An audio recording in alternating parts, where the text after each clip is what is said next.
Hi everyone, here we've got HAFURY Note 10 and let me show you how to change and set default browser in your device. So first of all, let's open the list of apps and let's find the settings. Here we have to tap on apps and notifications. Let's scroll down and click on advanced, and here we've got default apps, so let's tap on it. As you can see here, we can choose browser app, so let's tap. And we can choose from two options. In my case it will be Chrome, so simply tap on the app you want to use, just like that. Let's get back, and as you can see it immediately changes, so it means that from now on the Google Chrome will be your defaultly set browser.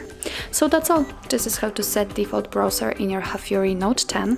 Thank you so much for watching. If you find that this video was helpful, please hit the subscribe button and leave the thumbs up.